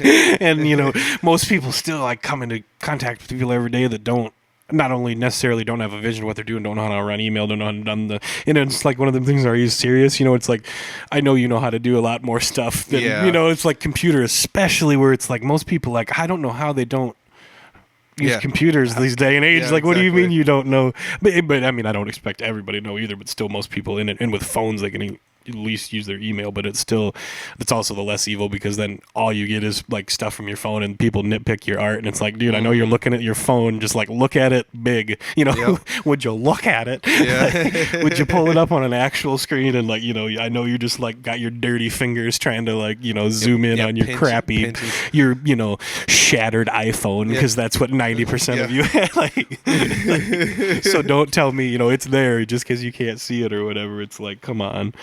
I just hate that kind of stuff. But it's just day and age, just like everything, Yeah, and I mean, like I don't know, like I said, I could do it, but to you, it's so much easier because it's what you're good at, and that's one reason that I have hired you out to do all the graphic design work for me. And I'm like, I'm super real cheap, dude. I'm super happy that you did it though. Like, it's one of those things I like I said, I could have done this, but it wouldn't have come out this cool. It wouldn't have looked like this. And the fact that somebody else did it, and I got to just sit back and be like, dude, that's awesome. Well, and this Thank kind of you. stuff isn't usually I wouldn't say it's not in my wheelhouse as far as, logos are logos, whatever, but it's still, especially like caricatures aren't my forte, I guess I'll say, just because I can't use the word forte, I suppose. But it's like, I don't know. I don't even know what really would be, my complete... I don't really have any horribly jack of few trades, because I don't have any type of, but caricatures are for sure not my like first. Although I've been pulled in to do them is just because I don't know. I used to kind of, I hate them now because I used to have to specialize in them because nobody likes to do them. Yeah. So that's what I used to like be roped into doing. So it's like, it's tough. But dude, I get tons of compliments on the pig everywhere, and it's how I guide people to the podcast. If you Google Audible Farm, it's probably going to come up. You'll see the pig. Click on it. Yeah, the pig's a recognizable thing. Yep. Yeah, and that's the hard part, because the caricatures are the most and the coolest part of anything. I recently did a shirt for a friend of mine, and he's famously had long hair forever. So they finally wanted to do a shirt with a caricature of him with hair coming out of the helmet. So I'm like, why haven't we thought about that before? I'm totally on board. And it's not something that was totally in my wheelhouse, but that one's and still, that one is one of few now but I still am different than most people in my industry, probably, that hand sketch things ahead of time. Yeah. This day and age, it's tough, especially something like that. I take more time, and I did the same thing with the pig originally. Is like, I'll take time and sketch at least a concept of what I'm trying to do, because like I said, those things are more difficult for me. And it's hard, and it's hard, and I don't do it as much as I should, but like I said, I probably do it more than I would say most people in my industry and sketching and most things. And people always ask, especially with race cars, is what number font is that? It's like, I hand drew it with a pencil, and then I transferred it with a Sharpie, and then I put it into Photoshop, not Photoshop, but whatever. Yeah. Put it in my program, which I will not disclose the information of. Ooh. Program X. And then and I won't say it's a new one, because I don't operate on anything new. I'm still on Windows 7, so dude, suck it. You love old stuff. Like, you don't update your phone at all. No, oh God, no. Yeah, and that's what I was gonna say when you said contact. I said, well, I can't answer my phone because the microphone doesn't work. I can't really. My pictures are terrible because the glass is gone. It's basically I had a battery out of the other one that there's like a bag of popcorn basically on the verge of explosion. Yeah, I saw and it. It wasn't even ever in the. It hasn't been in the phone in months. It's just been in my backpack in the AC. So it's like. That's one of them that probably would have been a head explosion lawsuit. So it's like, no shit. But I was, when I bought on eBay, so I can't get no money out of a 10-year-old phone. Yeah, no kidding. Oh, gosh. Darn it! You shouldn't put the bomb on. I tell you to put the bomb on. Put the bomb on. Who told you to put the bomb on? Seinfeld. Yeah. For anybody that has no clue what we're talking about. Yeah, you millennials, they call them. Oh man. I went to school with a bunch of kids born after Seinfeld ended, and then I never. That's felt the so old hardest in my part life. about going back to school, is the disconnect of that, being like, no one gets your references. Yeah. Oh my gosh. Well, I was closer to age with most of the teachers and the kids. Like, all right, well, we'll go with it. But gosh, yeah, this day and age is tough either way to deal with them, let alone having to deal with them in their own natural habitat. Yeah, no kidding. We've almost got an hour and a half in here already. Like, it's kind of crazy how like just time just keeps flying by as we talk about stuff. It really is, especially as long as I've stalled for this, and what are we, 2 hours, 6 hours, you said? An hour and 18 minutes in. It's crazy, and it's, I especially was like, I have to drive 2 hours. So I'm like, oh, I'll make this real quick. It'll be like 10 Yeah. minutes tops. We'll be out of here. Don't even worry about it. You don't have Yeah. nothing to talk about ever. So it's like, and I mean, obviously, ain't nobody going to listen to an hour of this junk. So if you made it this far. Like, Well, the best part about this is somehow we managed to pick up the conversation. We ended inside. So that's the beneficial part of and it. so all. many that like we should have probably touched on that we haven't. And just rambled Yeah. about. I mean, we more barely got crap. into like your histoy or like what you're doing, et cetera, et cetera. But people got the gist of it. Feel free to call 515. you got the gist of it though. Like you're an artist, graphic designer. You did the logo for Audible Farm, and so like if you go find the Audible Farm podcast via the logo, Oh yeah, or you that want to awesome keep pig. these all in an hour. You're just cutting me off an hour or two. No, I'm not cutting you off. We can go 2 hours. You should have if probably edited. Well, it's probably like 2 hours of heavy editing, anyways. There's gonna be like 10 minutes of actual like coherent things. I'm not taking anything out. You're gonna be stuck with it. It's terrible. Besides like all the terrible, like it's probably just me like just total like overmodulated breathing and gosh. just terribleness. Oh shoot! But yeah, like I just huge Yeah, I thanks guess, I for mean, coming doing all the work though. Full man. circle. Yeah, I just like it's like I said, it's something I could do. It would take me longer. You did it. It looks better than I could do anyways. So I'm tickled pink. Not to be pink pig, I'm tickled pink about the whole thing. Extra pink. It's because you did a logo for me that it affords me the opportunity to look professional. I'm that nice square. Like another good example of what I like hit you up to do. It's like in order to get this submitted to iTunes, I need to have a 1500 by random. 1500 And pixel squared. That's stuff you could have done probably. Yeah, I know. I could have just created a square and then But thrown it it's against still, the black. it's- But like I said, you made it nice and professional. It's got a nice little silhouette of some stuff in the background and stuff that I wouldn't have. I would have just made it really plain Jane, and because of you, it stands out. It looks really nice. It looks extra professional. That's the hard part is different applications too, and that's where it's the fun. This one, it's more of a fun thing. It's tough. It's tough sometimes when you got to do something lame-o. Yeah. It's just Oh, I like can totally lame, Yep. but whatever. But it's like it's fun regardless. And then there's still some people. It's like 50-50 where it's like they'll let you do whatever you want, basically. And then we get so many people that, for some reason, keep coming back to me. Specifically, it's terrible, time manager, bad, whatever, procrastinator, bad communicator, whatever. I'm completely humbled at anybody that ever even wants work for me, but that's where they get the crazy stuff, because that's why I guess they come. And it's there's so many that it's like they let you have free range. Yeah, they just say whatever, and there's so many that. I mean, even cars, there used to be so many that just would never want to see it, or the ones that would say that the ones that they liked the most are the ones that they didn't say anything about or do anything, and the ones that they had their own input on they didn't like or weren't as happy with. So it's weird, and everything's different, especially it's hard to think your stuff's out there, especially like shirt stuff, and shirts probably are my favorite thing to do, I guess, as far as especially this week I've put off a lot of people, sorry, because most of the time, and I'm bad that way, because if there's something I like to do, I'm going to do what I want to do sometimes, because it's funner than doing the boring, blah blah whatever normal stuff that might necessarily pay the bills more, might necessarily be better, and they might, but it's still, I am better at the core art, and the art's what I like to do. Yeah. So it's sometimes I sidetrack myself, especially doing the art that I want to do, which is tough. And it's that's where I respect the normal artists, especially. It's hard, like I said, that we got bills, and it's if you're not contracted, then you really can't do what you want to do. You can only do what you're supposed to do, and even though you don't want to do it, it's you still got to do what you want to do, and that's, you got to separate yourself completely from needing to keep your lights on and being an artist. You can't.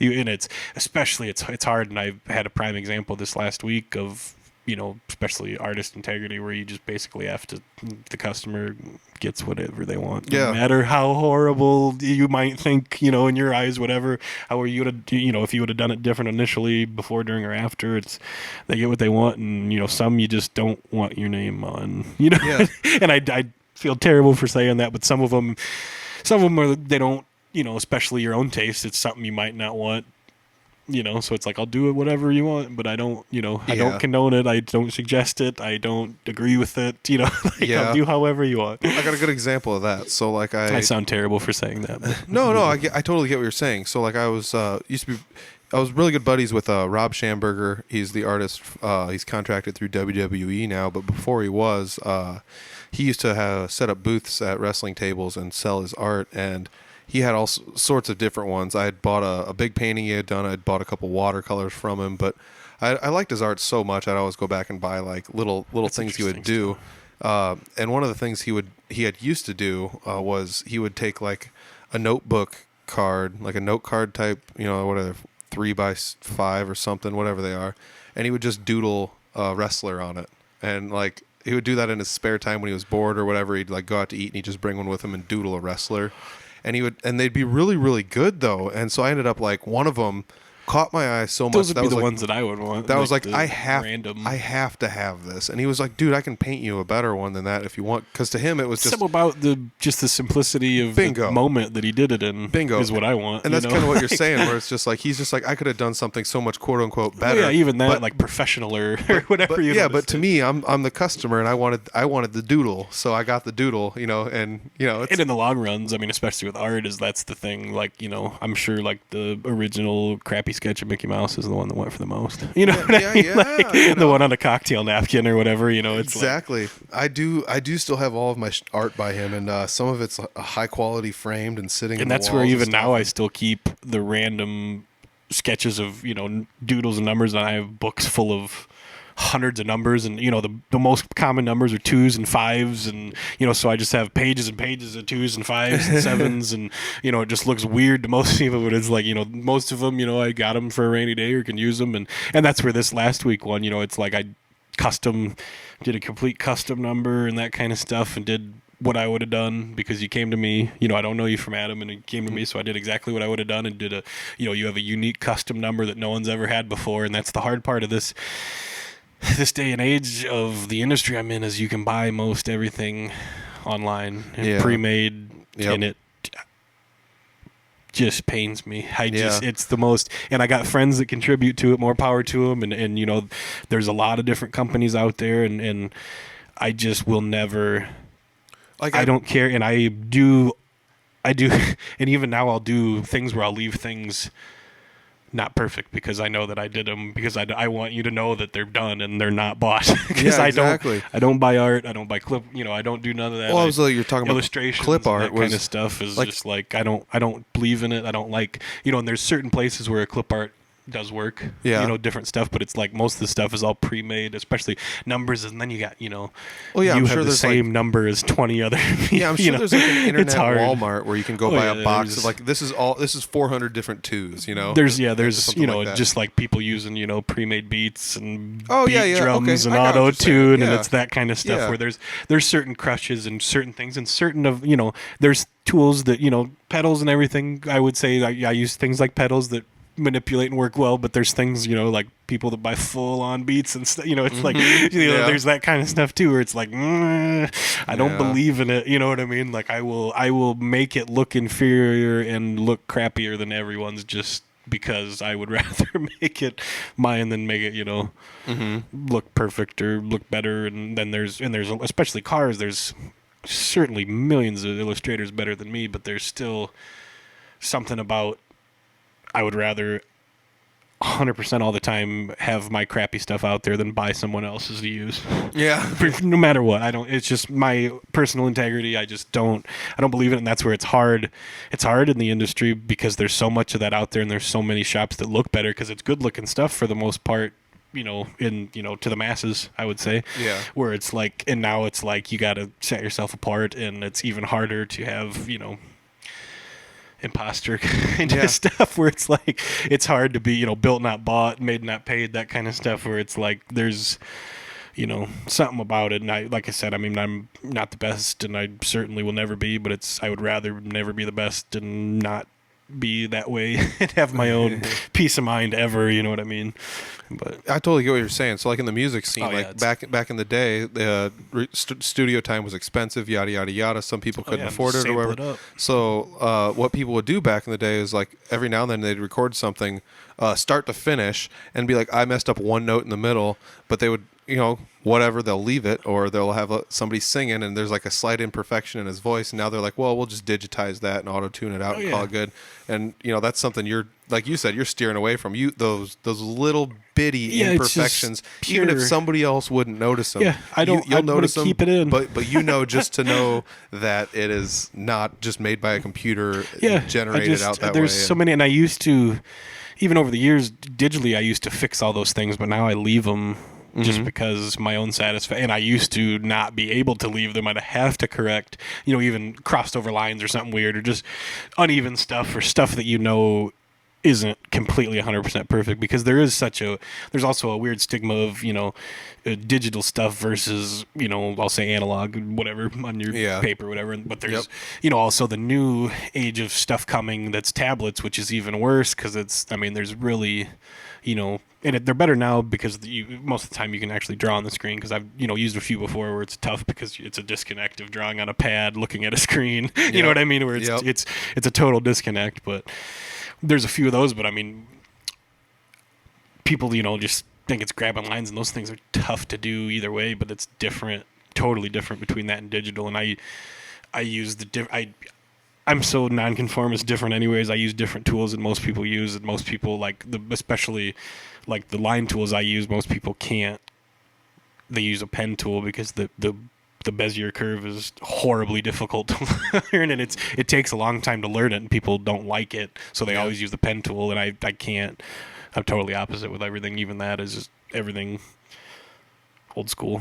You're talking about stuff over my head, man. No, and that's not even anything technical at all. But but yeah, it's just different weird, techniques and stuff where it's like it's hard to have a digital footprint and still keep my hand. Especially what I mean. Like everybody, like I said, half stuff is purchased these days, and it looks decent, especially like there's a lot of them for wraps and cars and whatever, and it is tough, and doing a lot of cars a year, and we used to do tons of cars a year, and the kind of law of averages, we still do shoot probably 300 at least drivers, so that doesn't count as far as Joey got 4 wraps this year because he went through 4 bodies. That I don't count that, I just count drivers basically. So it's like a head count of that, and it's even that is just one aspect of it. There's crazy amounts of everything, I suppose. It's just tough to do all, like I said, the multifaceted stuff, but I don't know, it's still fun, and it's a different thing now, especially there's such a different disconnect between artist and actual vinyl shop. Yeah. And that's what sucks too, having to do all of it, because there's such a day-to-day keeping everybody busy and going, and I get real bad at that, and if I didn't work for somebody that kept them busy, I definitely wouldn't be able to keep them busy on my own, because like I said, I have the artist mentality where you get the idea and you want to do something, and you got to do it while you got it, and no matter if it's 4 a.m. I've especially before I had a actual normal day job, is like you draw until it's done, and then you're done. You sleep whenever, it's like a few where I used to be up for days, and a few where especially it's hard. It's good. It's good to be on some kind of schedule, because that's the way I get that way, where it's like work till 6 in the morning, and then I slept till 10, and then I got up again, and then worked. I had an idea again, and then I thought about it again, and I'm awful that way, because there's like I'm calculated and kamikaze, where I will probably.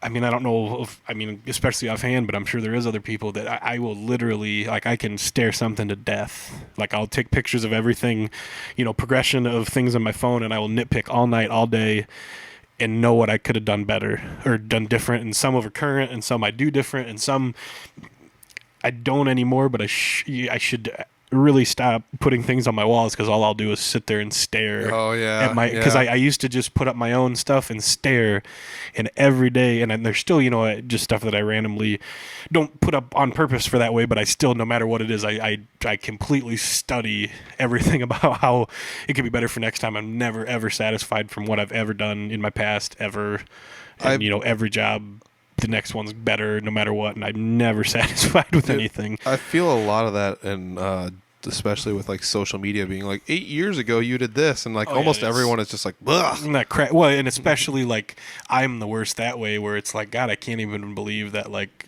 that was in the public. You know what I mean? Yeah. There's a lot of those, but it's like still at the time, and even still better. Some people might think it's the coolest thing ever, but still to me, it's the worst thing I've ever seen. And no matter what, and like something from yesterday, something from last week, something from tomorrow, something that ain't done yet. I've always been that way, and I don't know. I mean, it's bad to be that way, especially and be like I said, because insecure about it, but still have to put your art out there every time, no matter what. It's weird that being like I'm not going to call you a perfectionist, but it's weird that being a perfectionist is an insecurity, though. Like, you know what I mean? Because you feel like it would be like one of those.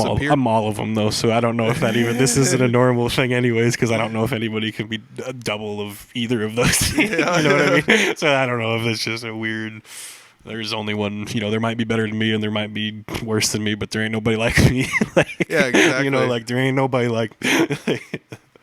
Well, dude, thanks for jumping on the podcast. Finally, we've been debating doing this quite a bit, and I haven't pried too much information privy to what I wanted to get out, but we still ended up having a great conversation out of the whole thing. I definitely think this, and I don't want to say it, like I feel like I've said the same things 12 times, but I feel like this will be episode 1, or I mean episode 43 probably. Yeah, maybe. I think you should still split a lot of these next one. I'll be episode 50 probably with as much content as you have, but you're probably just going to wrap it all up into one bow. Yeah, I do have a lot of content from the But I mean, this show. is like a 6-hour one that no one will listen to, so it doesn't matter. You can do all those spread out. This one will air. I shouldn't even have said the date because you could probably milk it for another half a month with all the next content. Yeah, we'll see what happens. I'm debating what to do with some of the content because I'm starting to stack some content up. So. Yeah, man, I appreciate it. Like I said, I don't have your contact info. We didn't disclose any of that. Maybe. Yeah, and that's also probably why we needed probably more than one. Yeah, the contact info may end up. The next down one below. Definitely won't be this long because it probably won't be as rambly, but it might be at least more core information. Maybe I'll ask myself some questions next time, or maybe you should make some questions, some core questions, but random stuff. I mean, yeah, I don't. I guess I don't know. I'm Brunt on Facebook because Brunt, yeah, inside joke typo that I forgot that I autocorrected my Facebook and haven't changed it back. So it's still that way if you're actually. And I don't know. Some people always say like they can't find me because they're trying to look me up. So I probably should change it back, but I'm probably going to change it to Junior the Third as a shout out to the Dan Patrick Show because he says everybody's Junior the Third, like Russell Wilson, Junior the Third. So I'm probably just going to do that because no one will get that either, and then no one can find me on Facebook. But that actually is a genius idea. I mean, I guess I'm, at BLDINC on Snapchat. There's not really much going on usually. Yeah. Sunsets and funny pictures and like nothing really. I used to post a lot of stuff in the shop and what goes on, but I'd forget because you get busy. But I try to do a lot of that stuff because a lot of people don't get to see weird behind the scenes kind of crap, and they just don't get how a t-shirt gets printed, or they don't get what a screen is, or how a wrap gets printed. They just think it's all kind of snap your fingers and everything gets done. But it's like no, there's like a 54-step process and everything that happens. Dude, so it's so cool. I would love to see that, where sometimes it would be like, this is what I got, I designed it, and then like a week later you'd see it on a wrap on a vehicle in the sun. That's the stuff that I totally, like I said, I mean, I don't know if I take it for granted now or jaded about it, but it's like I don't even think about it. But even this next week there's a huge race coming up, and I didn't get the information till late before the deadline last week, but I still got everything ready art-wise, got everything approved, we got everything going, and we even added sponsors and that kind of stuff, and just everything got ready in the next, took about a day, and then, those shirts will be printed beginning of the week, and they'll be on a huge event at the end of the weekend, and it'll be, vet shirts that, it's the 40th annual race for this thing, so it's like, even that kind of stuff I don't think about is, it's going from my hand last Thursday, yep, done and then, pass it off and it gets, printed and prepped and it gets down to the people that, do everything else and get the screens ready and the screen printing aspect of it, and then they get the shirts, print them up.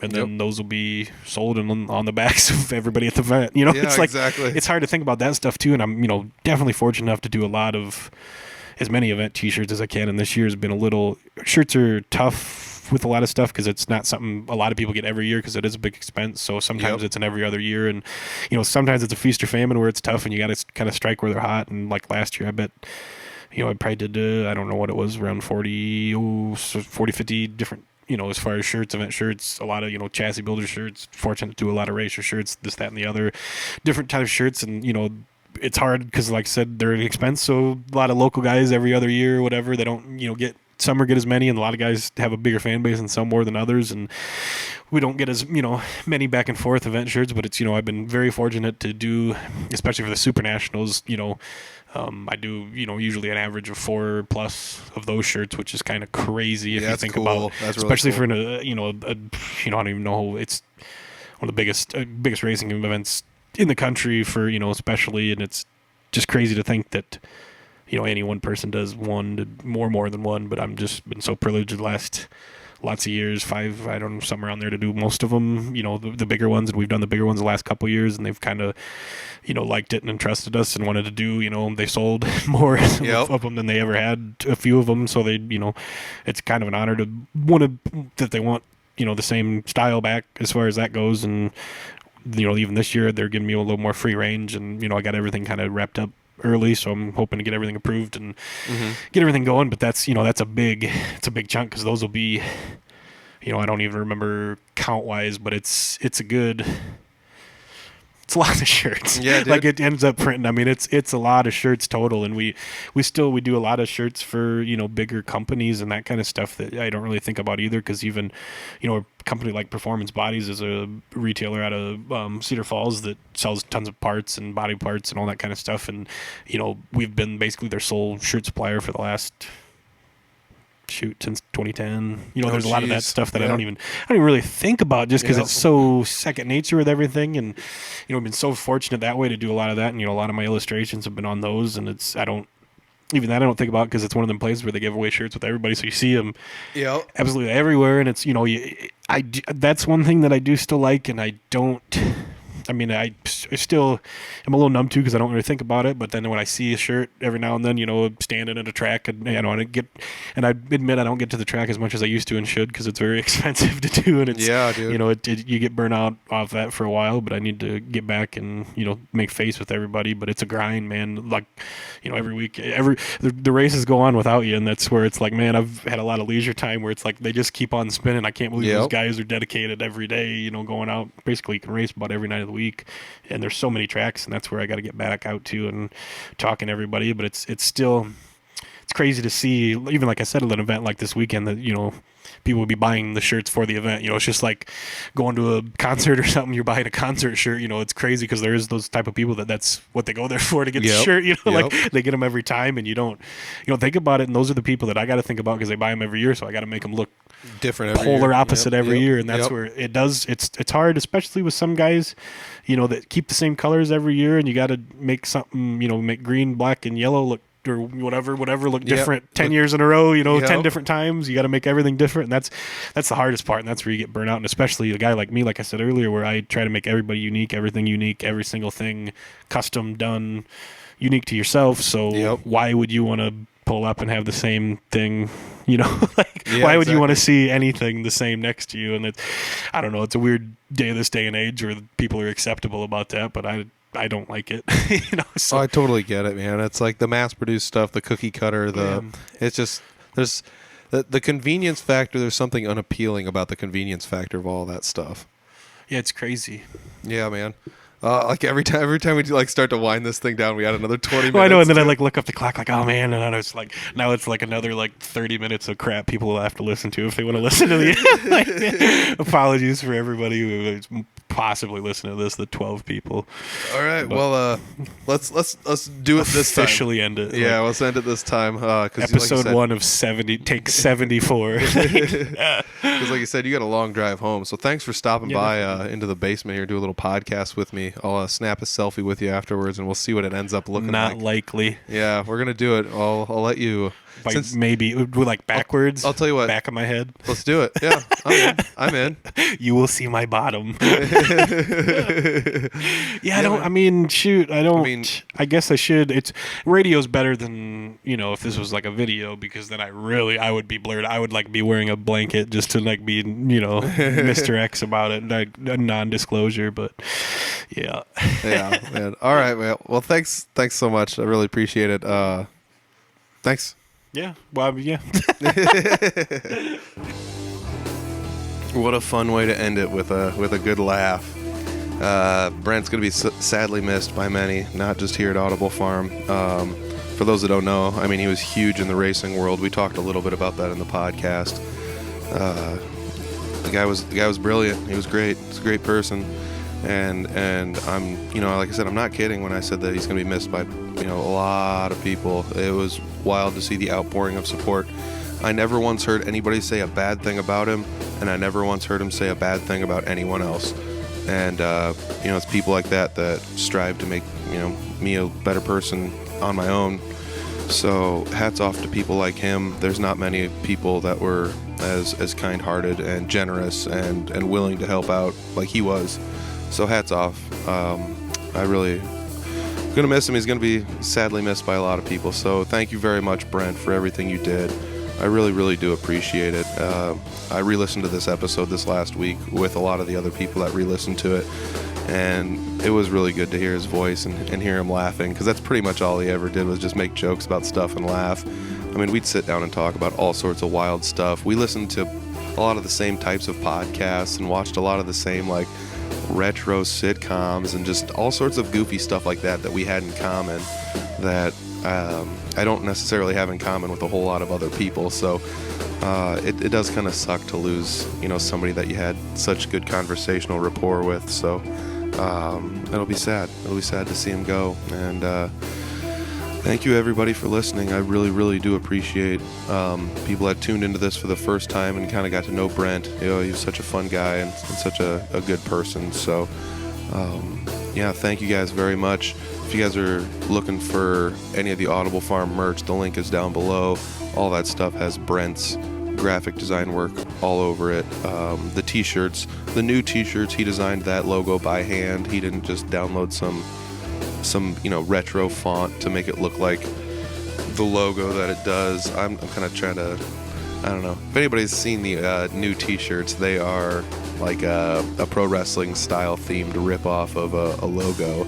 And there would have been an easy way to do that, would just been to like download a font and slam it in there. But as you heard in this episode, that's not how he rolls. So he did it all by hand, which is one of my favorite things. It makes it look nice and customed out, and you can kind of compare it to the original logo that it was based off of and see that it's very similar but also very not. So I don't know, it's just a one-of-a-kind person making one-of-a-kind art, and he was just such a fun person. So if you guys have t-shirts or merch or anything like that, just know that this is where it came from. It came from Brent.